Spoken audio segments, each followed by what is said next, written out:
Le courriel est arrivé dans la boîte de réception d'opérateurs du transport maritime commercial vers le 10 à 8 mai 2026. Et il se lisait comme quelque chose à mi-chemin entre un avis gouvernemental et une demande de rançon. L'expéditeur était la Persian Gulf Strait Authority, aussi appelée la PGSA, une institution qui n'existait pas avant que l'Iran ne la crée pendant le conflit actuel. Son rôle était de fournir l'architecture bureaucratique de ce que les propres communications de l'institution décrivaient comme des services spécialisés et un passage sûr dans le détroit d'Ormuz. Le courriel était précis quant aux conditions, 2 millions de dollars payables en yuan chinois. C'était présenté comme le prix du privilège de transiter dans des eaux que le droit maritime international, la Convention des Nations Unies sur le droit de la mer et 40 ans de pratiques établies dans le transport maritime n'avaient jamais obligé personne à payer à un État souverain pour utiliser 2 millions de dollars en yuan par transit, envoyés par courriel par une autorité que la communauté internationale ne reconnaît pas. Cette autorité a été créée par un gouvernement dont la marine conventionnelle a été détruite, dont les réserves de pétrole sont à 12 à 22 jours de l'épuisement, dont le guide suprême pourrait être vivant ou non selon les éléments disponibles, et qui a reconnu auprès des États-Unis être en état d'effondrement. Les opérateurs maritimes qui ont reçu le courriel ont fait ce que tout acteur commercial rationnel fait lorsqu'il reçoit une demande de 2 millions de dollars d'une partie dont l'autorité légale a formulé cette demande, n'est reconnue ni par son état du pavillon, ni par son affréteur, ni par son assureur, ni par le cadre juridique international régissant les eaux en question. Ils n'ont pas payé et ils l'ont signalé au système de renseignement maritime qui suivent précisément ce type de développement opérationnel dans le point de passage maritime le plus important au monde sur le plan commercial. Windward Maritime AI, la plateforme de renseignement maritime propulsée par l'intelligence artificielle qui suit les mouvements de navires et les développements de sécurité maritime dans la région du détroit tout au long du conflit, a documenté ce qui s'est passé ensuite. La PGSA ne s'est pas contentée d'envoyer le courriel et d'attendre une conformité volontaire. Elle a rendu la demande opérationnelle grâce à la présence de canonnières que fournit la flotte restante de bateaux d'attaque rapides des gardiens de la révolution islamique. Elle a ainsi appliqué la coercition physique qui transforme une demande par courriel en quelque chose qu'un capitaine de navire commercial doit traiter plutôt qu'ignorer. Le poste de péage de l'île de Larak, soit le déploiement géographique précis d'actifs de canonnières des gardiens de la Révolution près de l'île de Larak, dans l'est du détroit, documenté tout au long de la période de conflit, était le mécanisme physique d'application qui soutenait le courriel de la PGSA. Payez les 2 millions de dollars en yuan ou les canonnières communiqueront avec votre navire de la manière que le capitaine du MV Sanmar Herald a documenté sur le canal VHF ouvert lorsqu'il a transmis ces mots « Vous m'avez donné l'autorisation de partir et vous tirez maintenant ». Le courriel était la façade bureaucratique. La canonnière était le mécanisme d'application. Ensemble, ils constituent le racket de protection que les États-Unis ont décrit comme mafieux. La comparaison avec un racket de protection est plus précise qu'elle ne le paraît au départ. L'opération des gardiens de la Révolution dans le détroit présente les caractéristiques structurelles précises du modèle d'affaires de protection du crime organisé, plutôt que les caractéristiques précises d'une autorité maritime souveraine légitime. Une autorité maritime souveraine légitime découle du cadre juridique de la Convention des Nations Unies sur le droit de la mer. Cette convention établit que les navires ont le droit de passage inoffensif dans les détroits internationaux utilisés pour la navigation internationale sans être soumis à des frais ou à des péages par l'État côtier. Le détroit d'Ormuz est explicitement ce type de détroit. L'article 38 de cette convention garantit le droit de passage en transit dans les détroits internationaux. Et l'article 44 interdit aux États côtiers d'entraver le passage en transit. Exiger 2 millions de dollars par transit entrave le passage, en transit au sens précis que l'article 44 interdit. La situation juridique est sans ambiguïté. L'Iran n'a aucune autorité légale, en vertu de cette convention, pour facturer à quelques navires que ce soit des frais, pour quelques services que ce soit, afin de transiter par le détroit d'Ormuz. La PGSA n'est pas une autorité maritime internationale reconnue dont les barèmes de frais ont une valeur légale en vertu des conventions qui régissent le transport maritime international. La demande de 2 millions de dollars en yuan constitue, dans le langage juridique précis utilisé par l'analyse IP Defense Forum, une violation du droit maritime international et des articles précis de la Convention des Nations Unies sur le droit de la mer que l'Iran, les États-Unis et la Chine ont signé. Mais la clarté de la situation juridique n'a pas réglé la réalité opérationnelle. Les canonnières des gardiens de la Révolution à l'île de Larac ne se souciaient pas de l'article 38 ou de l'article 44. Elles se soucient de savoir si le navire qu'elles approchent paie ou fait demi-tour. Le cadre juridique dit que le péage est illégal. La canonnière dit « payez » ou « subissez » ce que le capitaine du MV Sanmar Herald a subi lorsque son autorisation s'est révélée facultative. C'est pourquoi la réponse de la marine américaine à la demande de péage de la PGSA est l'élément qui détermine si le péage fonctionne ou échoue, parce que le cadre juridique ne peut pas s'appliquer tout seul. Les articles de la Convention des Nations Unies sur le droit de la mer ne peuvent pas arrêter une canonnière. La posture d'application du blocus par la marine américaine, les destroyers de classe Harley Burke à la jonction du golfe d'Oman et de la mer d'Arabie, l'aviation embarquée assurant la surveillance et les hélicoptères Apache qui ont envoyé des bateaux d'attaque rapides au fond de l'eau lorsqu'ils ont engagé des navires commerciaux peuvent appliquer le cadre juridique de la manière précise dont le texte juridique ne peut pas s'appliquer lui-même. La réponse de la marine américaine est le rejet opérationnel du mécanisme de péage de la PGSA. Le commandement central américain, le CENTCOM, a confirmé que le blocus se poursuit. Il a aussi confirmé que les navires tentant d'entrer dans les ports iraniens ou d'en sortir seront interceptés, peu importe ce que la PGSA affirme au sujet de sa compétence sur le transit. Les plus de 50 navires commerciaux qui ont été redirigés depuis le début du blocus, les 3 pétroliers qui ont été neutralisés par des F-10 à 8 Super Hornet tirant des munitions de précision dans leur cheminée lorsqu'ils ont tenté de franchir le blocus, et le MV Sanmar Herald, dont le capitaine a transmis l'appel de détresse confus sur le canal VHF ouvert après que des canonnières des gardiens de la Révolution eurent tiré sur lui malgré son autorisation revendiquée.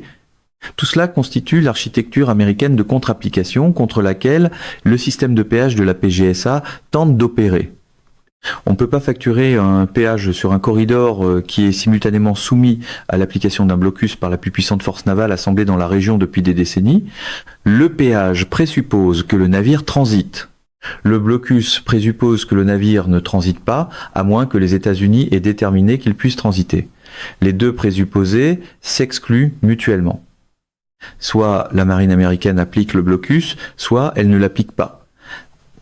Si elle applique le blocus, aucun navire n'atteint la position où la demande par courriel de la PGSA, appuyée par des canonnières, devient opérante.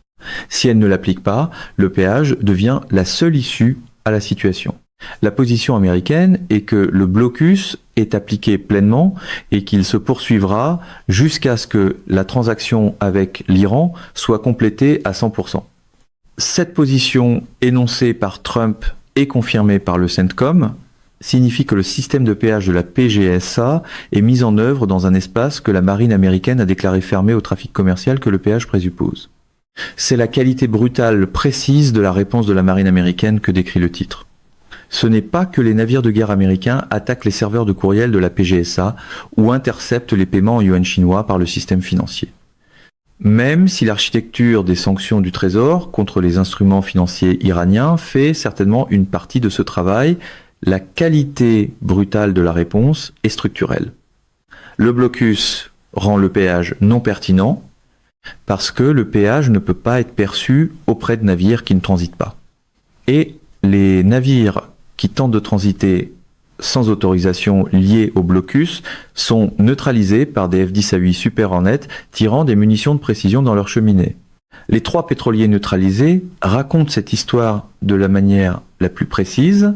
Le MT Sestar 3 et le MT Sevda étaient des pétroliers non chargés qui tentaient d'entrer dans des ports iraniens dans le golfe d'Oman. Des F-10 A8 Super Hornet du USS George H.W. Bush ont tiré des munitions de précision dans leur cheminée et ont neutralisé les deux navires. Le MT Osno a été traité par un F-10 A8 du USS Abraham Lincoln utilisant le canon de 20 mm de l'appareil. 3 navires tentant le transit auquel le péage de la PGSA s'appliquerait ont été neutralisés avant d'atteindre le point où la PGSA pouvait percevoir quoi que ce soit auprès d'eux. La PGSA ne peut pas percevoir 2 millions de dollars en yuans auprès d'un navire immobilisé dans le golfe d'Oman, avec une cheminée détruite et aucune capacité de propulsion. C'est la réponse de la marine américaine au mécanisme de péage dans sa forme opérationnelle la plus directe.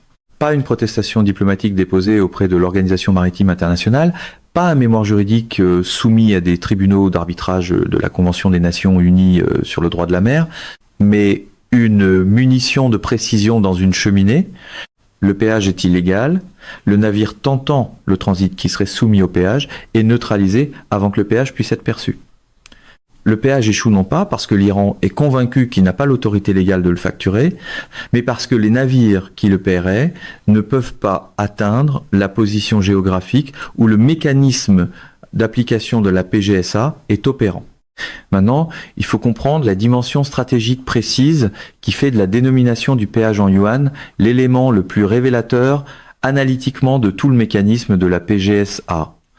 L'Iran exige un paiement en yuan chinois, pas en dollars américains, pas en euros, pas en dirhams des Émirats arabes unis ou en rial saoudien, en yuan chinois.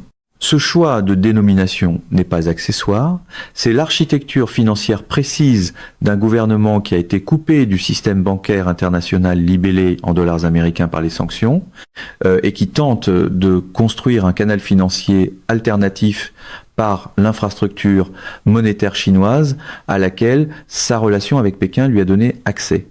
Le dollar américain est la monnaie de règlement d'environ 80% du commerce pétrolier international. La Chambre de compensation des transactions SWIFT traite les paiements libellés en dollars pour les industries mondiales du transport maritime et de l'énergie. Les sanctions primaires et secondaires américaines contre les entités et transactions iraniennes interdisent la participation de personnes américaines à des paiements en dollars destinés à des parties iraniennes. Elles interdisent aussi aux entreprises non américaines de réaliser des transactions avec l'Iran sous la menace de perdre l'accès à la compensation en dollars. L'architecture des sanctions fait du dollar un instrument de puissance économique américaine sur les flux financiers iraniens. La dénomination yuan est la tentative de l'Iran d'acheminer la perception du péage par un canal financier que l'architecture américaine des sanctions n'atteint pas. Si les navires qui paient le péage le font en yuan par des institutions financières chinoises, le paiement ne passe pas par la compensation en dollars via SWIFT, n'implique aucune institution financière américaine, ni aucune personne américaine, et ne crée pas le lien précis que ciblent les sanctions secondaires américaines. L'exigence de la PGSA en yuan est le mécanisme de contournement des sanctions intégrées à la structure financière du péage. Mais c'est ici que l'analyse d'IP Defense Forum révèle le développement le plus important produit par la création de la PGSA. Et c'est un développement que les planificateurs stratégiques iraniens n'avaient peut-être pas pleinement anticipé. Les États-Unis et la Chine se sont alignés sur la question précise du péage dans le détroit d'Ormuz. Les deux gouvernements ont déclaré publiquement que le mécanisme de péage de l'Iran est illégal en vertu de la Convention des Nations Unies sur le droit de la mer. Ils ont aussi déclaré que la militarisation du détroit d'Ormuz par l'autorité juridictionnelle revendiquée de la PGSA viole le cadre du droit maritime international que les deux pays ont signé et dont dépend le transport maritime commercial des deux pays. L'alignement entre les États-Unis et la Chine sur l'Iran dans la période actuelle du conflit n'est pas sans précédent. Le sommet de Pékin des 14 et 15 mai a produit une déclaration conjointe selon laquelle l'Iran ne pourra jamais posséder d'armes nucléaires et le détroit d'Ormuz doit rester ouvert au commerce international. Les deux gouvernements ont signé cette déclaration. Le mécanisme de péage de la PGSA, établi quelques jours après le sommet de Pékin, constitue une violation directe de la déclaration conjointe que les deux gouvernements venaient tout juste de signer. L'alignement de la Chine contre le péage n'est pas d'abord idéologique. il est commercial. La Chine est le plus grand importateur de pétrole au monde. Les raffineries chinoises traitent environ 11,66 millions de barils de pétrole par jour. Sur ce total, environ 1,6 million de barils par jour proviennent d'Iran, transitent par Hormuz et seraient soumis au péage de 2 millions de dollars de la PGSA si le mécanisme était efficace sur le plan opérationnel. Mais les autres 10 millions de barils par jour proviennent d'autres producteurs du Golfe, de Russie et d'autres exportateurs. Et la majorité importante de ces barils transitent par le détroit d'Ormuz en route vers les raffineries chinoises. À 2 millions de dollars par transit, avec les volumes de transport maritime qui alimentent les besoins de raffinage de la Chine, appliqué à chaque navire transitant par le détroit avec une cargaison chinoise, le coût annuel du péage de la PGSA pour les importateurs d'énergie chinois se mesurerait en milliards de dollars. Ce n'est pas un coût que Pékin a accepté d'absorber lorsqu'il a signé la déclaration conjointe du sommet de Pékin sur le maintien de l'ouverture du détroit. C'est un coût que le mécanisme de la PGSA a tenté d'imposer aux intérêts commerciaux chinois quelques jours après que le chef d'État de Pékin eut promis, aux côtés du président américain, que le détroit resterait ouvert. L'investissement diplomatique de Xi Jinping dans le sommet de Pékin, l'annonce de 200 avions Boeing, l'engagement agricole de 10 à 7 milliards de dollars et la déclaration conjointe sur l'Iran, tout cela s'accompagnait du désir de la Chine d'avoir un détroit d'Ormuz stable. Un détroit par lequel les importations d'énergie chinoise peuvent circuler sans la prime que la perturbation et l'incertitude juridique imposent aux coûts de transport maritime et aux taux d'assurance. Le mécanisme de péage de la PGSA perturbe cette stabilité, crée de l'incertitude juridique et impose des coûts que la Chine n'a pas accepté de supporter. C'est pourquoi l'alignement États-Unis-Chine sur le péage n'est pas la contradiction qu'il pourrait sembler être. La Chine ne s'est pas alignée avec les États-Unis contre les armes nucléaires iraniennes et pour l'ouverture du détroit parce qu'elle partage soudainement les valeurs américaines au sujet de la prolifération nucléaire iranienne. Elle s'est alignée parce que ses intérêts commerciaux dans un corridor de transit stable à Hormuz sont réellement alignés avec la position américaine selon laquelle le mécanisme de péage viole le droit, peu importe les autres dimensions de la relation États-Unis-Chine où les deux gouvernements maintiennent de profonds désaccords. La dénomination du péage en yuan, conçue pour acheminer les paiements par l'infrastructure financière chinoise et ainsi contourner les sanctions américaines, a produit la conséquence imprévue précise de créer un griffe commercial chinois contre le mécanisme de péage. Si le péage avait été libellé en dollars, la Chine aurait pu s'y opposer sur des fondements juridiques liés à la Convention des Nations Unies sur le droit de la mer, mais elle n'aurait pas été l'infrastructure monétaire par laquelle le mécanisme devait fonctionner. En libellant le péage en yuan, l'Iran a créé une implication du système financier chinois dans le mécanisme que le gouvernement chinois a maintenant explicitement rejeté. Les régulateurs financiers chinois instruisant discrètement les banques de suspendre les prêts aux raffineries sanctionnées qui traitent le pétrole iranien ont constitué une expression de l'alignement chinois avec les lignes rouges américaines après le sommet de Pékin. Le rejet explicite par la Chine du péage de la PGSA comme violation du droit maritime international sur lequel les États-Unis et la Chine s'alignent en est la deuxième expression. La dénomination du péage en yuan a fait de la Chine une participante involontaire au mécanisme et le rejet du mécanisme par la Chine inclut le rejet du rôle de sa propre monnaie dans ce mécanisme. C'est stratégiquement important au-delà de la question précise du péage. L'Iran a intégré la dénomination en yuan dans le mécanisme de la PGSA précisément parce qu'il s'attendait à ce que les intérêts commerciaux chinois trouvent le mécanisme acceptable. Parce que les importateurs d'énergie chinois préféraient payer 2 millions de yuans plutôt que subir un accès perturbé.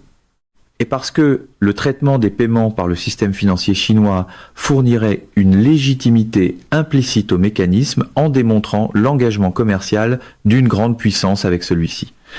À la place, le rejet public explicite du péage par la Chine comme illégal en vertu de la Convention des Nations Unies sur le droit de la mer élimine la légitimité implicite que les paiements en yuan auraient fourni. Le mécanisme échoue non seulement parce que la marine américaine neutralise les navires qui tentent le transit, mais aussi parce que le canal financier par lequel le péage devait circuler a refusé de traiter des paiements que son gouvernement a déclarés illégitimes en vertu du droit international. La PGSA tente maintenant de percevoir un péage que le blocus de la marine américaine empêche les navires d'atteindre. Elle le fait dans une dénomination financière que la Chine a refusé de traiter au moyen d'une juridiction revendiquée que les États-Unis et la Chine ont explicitement déclarée contraire au cadre que les deux ont signé. L'analogie mafieuse est précise et mérite d'être prolongée. Un racket de protection exige 3 éléments pour fonctionner. Premièrement, la menace doit être assez crédible pour que la partie menacée croie que le non-paiement produira des conséquences pires que le paiement. Deuxièmement, le mécanisme de paiement doit être opérationnel et atteindre la partie qui perçoit la protection. Troisièmement, le territoire où le racket opère doit être pratiquement sous le contrôle de la partie qui perçoit la protection, plutôt que sous le contrôle d'une autorité concurrente qui annule le premier élément en rendant la menace non crédible. Le mécanisme de la PGSA échoue simultanément sur ces 3 éléments. La menace n'est pas crédible. La présence de la marine américaine rend la capacité d'application des canonnières des gardiens de la Révolution insuffisante pour imposer des conséquences pires que celles de simplement se détourner du détroit, comme le CENTCOM demande aux navires de le faire. Le mécanisme de paiement est inopérant parce que la Chine a refusé de servir de canal financier requis par la dénomination en yuan. Et le territoire est sous contrôle américain concurrence qui annule la revendication d'autorité des gardiens de la Révolution. Le fait opérationnel est simple. Les navires se conforment soit à l'application du blocus par le CENTCOM, soit sont neutralisés par des munitions de précision tirées par des F-10 à 8, un racket de protection qui ne peut pas rendre sa menace crédible, qui ne peut pas percevoir ses paiements par le canal financier désigné et qui opère sur un territoire contrôlé par une autorité concurrente, neutralisant les navires que le racket vise, ne fonctionne pas comme un racket de protection. Il fonctionne comme une déclaration d'intention qui démontre que l'institution qui fait cette déclaration n'a pas évalué correctement sa propre position opérationnelle. Les gardiens de la Révolution n'ont pas évalué correctement leur propre position opérationnelle. Les 160 navires militaires détruits, l'infrastructure de défense côtière à Bandar Abbas, sur l'île de Keshem, à Minab et à Bandar Kamir, frappés lors des contre-frappes du 7 mai, la dégradation de 4,25% de l'infrastructure de fabrication de missiles et la marine conventionnelle éliminée dans les premières phases du conflit. Toutes ces dégradations n'ont pas éliminé la capacité institutionnelle des gardiens de la Révolution à construire des mécanismes bureaucratiques comme la PGSA et à envoyer des courriels exigeant 2 millions de dollars en yuans. Elles ont éliminé leur capacité opérationnelle à appliquer ces mécanismes contre la posture de force précise assemblée sur le théâtre. Les 130 bateaux d'attaque rapide en formation près des îles de Keshmen et de l'Arak et l'imagerie satellite Sentinelle-2 que les chaînes iraniennes ont publié comme déclaration visuelle de capacité conservée sont le mécanisme d'application que le courriel de la PGSA implique. Mais les hélicoptères Apache, qui ont envoyé 6 bateaux d'attaque rapides au fond de l'eau pendant la phase initiale de Project Freedom, les F-6 Viper et les FA-10 à 8 Super Hornet, dont le CENTCOM a simultanément diffusé des images opérant dans le détroit, et les A-10 Thunderbolt avec des obus de canon de 30 mm capables de neutraliser un bateau d'attaque rapide en un seul passage de mitraillage sont le mécanisme de contre-application. C'est ce mécanisme qui fait des 130 bateaux d'attaque rapides, à la fois le mécanisme d'application que l'Iran revendique et la liste de cibles que l'Amérique voit.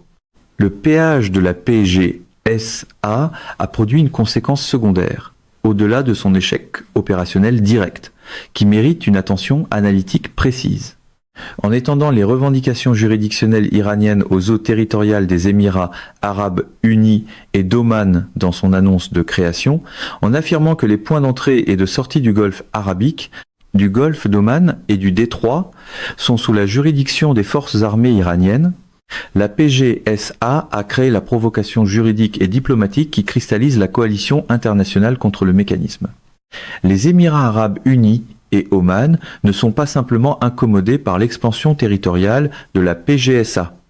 Ils sont juridiquement attaqués au sens précis où les eaux territoriales d'un État souverain ont été déclarées sous la juridiction d'une force militaire étrangère.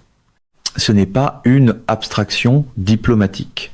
C'est le type précis de revendication territoriale qui historiquement déclenche au minimum une protestation diplomatique formelle et au maximum une réponse militaire.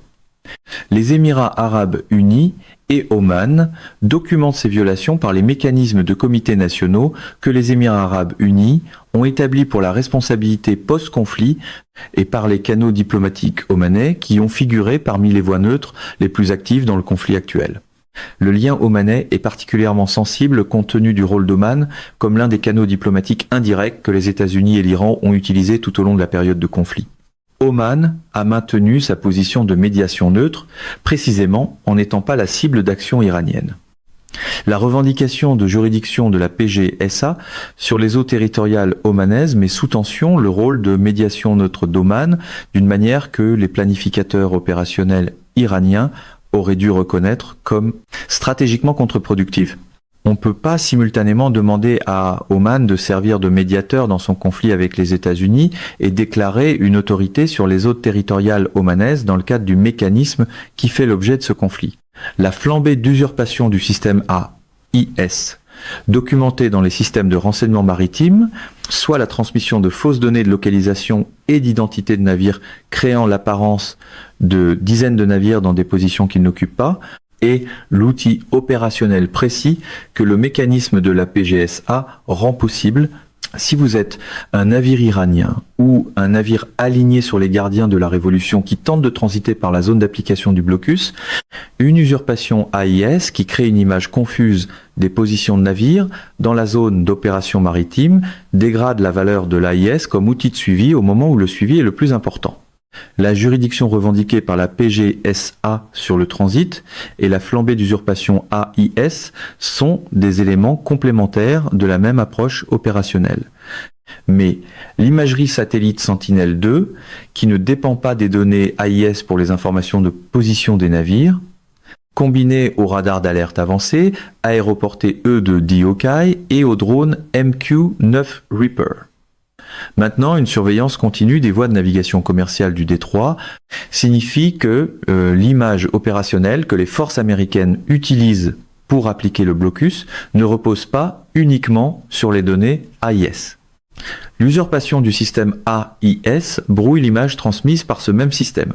Elle ne brouille pas l'image radar, l'image satellite ou l'image de surveillance aérienne par drone que l'architecture américaine de surveillance sur plusieurs domaines produit en continu. Un navire qui usurpe sa position AIS est visible comme un navire présentant une signature AIS suspecte ou absente pour un système de renseignement maritime qui compare les données AIS à la détection radar et satellite.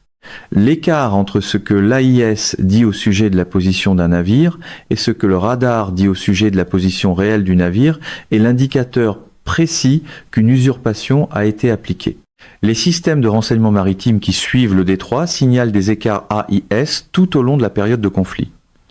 La flambée d'activité d'usurpation documentée cette semaine ajoute du volume au signalement, mais ne change pas la conclusion analytique. Le tableau plus large de ce que représente la PGSA dans la phase actuelle du conflit est le contexte le plus important pour comprendre pourquoi la réponse de la marine américaine, brutale dans sa franchise opérationnelle, est aussi la bonne réponse stratégique. La PGSA n'est pas principalement un mécanisme de revenus. L'Iran ne s'attend pas réellement à percevoir des quantités significatives de paiement de 2 millions de dollars en yuans auprès de navires commerciaux pendant un blocus de la marine américaine. La PGSA est une revendication juridictionnelle, une affirmation institutionnelle selon laquelle le détroit d'Ormuz relève de l'autorité iranienne plutôt que du cadre du droit maritime international établi par la Convention des Nations Unies sur le droit de la mer. La demande de revenus est le mécanisme par lequel la revendication juridictionnelle s'exprime opérationnellement. Mais la revendication juridictionnelle est l'objectif stratégique. Si la revendication juridictionnelle de la PGSA était acceptée, ne serait-ce que par un petit nombre de navires payant le péage, l'Iran aurait établi le précédent selon lequel le détroit d'Ormuz est soumis à l'autorité souveraine iranienne d'une manière que la Convention des Nations Unies sur le droit de la mer ne reconnaît pas. Ce précédent deviendrait la base de la prochaine négociation sur le statut du détroit, dans laquelle l'Iran soutiendrait que la pratique établie du paiement démontre une reconnaissance internationale de la juridiction de la PGSA.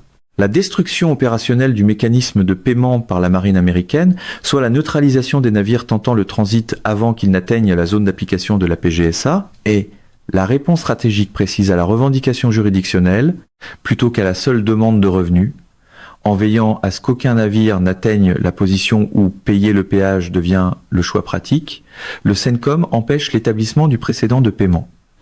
L'efficacité brutale de cette neutralisation de pétroliers, au moyen de munitions de précision tirées par des F-10 à UI avant qu'ils n'atteignent les ports iraniens, est l'expression opérationnelle de la volonté de garantir que la revendication juridictionnelle n'acquiert jamais la légitimité pratique qu'un seul paiement de péage complété pourrait lui fournir. C'est pourquoi la réponse de la marine américaine est brutale au sens précis que le titre décrit. Elle n'est pas disproportionnée par rapport à l'offense. L'offense, soit l'établissement d'une juridiction revendiquée sur un détroit international par lequel transite 20% de l'approvisionnement pétrolier mondial, représente une menace stratégique suffisamment importante pour justifier la réponse opérationnelle consistant à neutraliser chaque navire qui fournirait autrement le précédent, rendant la revendication juridictionnelle opérationnellement réelle. Les 3 pétroliers neutralisés, les plus de 50 navires commerciaux redirigés et les munitions de précision tirées par des F-10 à 8 dans des cheminées sont toutes des expressions de la même logique opérationnelle. La PGSA ne peut pas percevoir un péage auprès d'un navire qui ne peut pas compléter le transit. La juridiction revendiquée ne peut pas devenir une pratique établie si aucun navire n'opère dans la juridiction revendiquée sans interdiction navale américaine. Le précédent ne peut pas être créé si chaque instance de création du précédent est interrompue par un système de propulsion neutralisé. Et maintenant, la Chine s'est alignée contre le mécanisme. La dénomination en yuan qui devait fournir le canal financier du péage est rejetée par le système financier qui contrôle la compensation en yuan. Le cadre de la Convention des Nations Unies sur le droit de la mer, que les États-Unis et la Chine ont tous deux signé, interdit explicitement le mécanisme. La déclaration conjointe du sommet de Pékin, que les deux gouvernements ont approuvée, exige explicitement que le détroit reste ouvert. La PGSA a envoyé ses courriels exigeant 2 millions de dollars en yuan. La marine américaine a neutralisé les navires qui auraient atteint la position géographique où la demande devient opérante. La Chine a refusé de servir de canal financier par lequel les paiements en yuan circuleraient. La Convention des Nations Unies sur le droit de la mer interdit explicitement le mécanisme. Le péage de la PGSA perçu auprès de navires commerciaux pendant le blocus de la marine américaine, 0, c'est la qualité brutale précise de la réponse américaine. Pas la violence de celle-ci, même si les munitions de précision dans les cheminées sont opérationnellement violentes. Sa complétude structurelle. Chaque élément dont le mécanisme a besoin pour fonctionner le transit du navire, le canal de paiement, le cadre juridique et l'acceptation internationale a été traité par une composante différente de la réponse. Le transit du navire est empêché par le blocus. Le canal de paiement est refusé par la Chine. Le cadre juridique est invoqué par la Convention des Nations Unies sur le droit de la mer. L'acceptation internationale est explicitement refusée à la fois par la déclaration conjointe États-Unis-Chine et par la coalition diplomatique en cours contre le mécanisme. Un racket de protection mafieux opère dans l'espace où l'application de l'autorité légitime est absente ou insuffisante. La PGSA a été conçue pour cet espace. La marine américaine a rendu cet espace indisponible. La Persian Gulf Strait Authority existe. Ces courriels ont été envoyés, sa demande de 2 millions de dollars en yuan figure dans les dossiers du renseignement maritime, sa juridiction revendiquée sur les eaux des Émirats arabes unis et d'Oman figure dans les dossiers de protestation diplomatique. Son mécanisme d'application par les canonnières des gardiens de la Révolution à l'île de Larak figure dans le dossier opérationnel du conflit. Et la réponse de la marine américaine se trouve dans les cheminées endommagées du MT Sistar 3 et du MT Sevda, immobilisées dans le golfe d'Oman. Le péage ne peut pas être perçu auprès d'un navire sans propulsion. La juridiction ne peut pas être exercée dans des eaux où des destroyers de classe Harley Burke maintiennent une présence continue. Les paiements en yuan ne peuvent pas circuler par un système financier dont le gouvernement a publiquement déclaré le mécanisme illégal. L'Iran a établi un racket de protection mafieux dans le plus important point de passage maritime du monde et a simultanément créé les conditions dans lesquelles les deux seuls gouvernements dont l'alignement contre lui compte le plus, les États-Unis et la Chine, se sont alignés contre lui publiquement et complètement. Le courriel de la PGSA est dans la boîte de réception de l'équipe de sécurité maritime de chaque opérateur commercial de transport maritime. La munition de précision du F-10 A8 a frappé la cheminée du navire qui a tout de même tenté de transiter. La réponse de la marine américaine à la demande de péage est la cheminée neutralisée de chaque navire qui a atteint le périmètre d'application du blocus. Brutal est le bon mot. Parce que la réponse n'était pas proportionnée, elle était structurellement complète.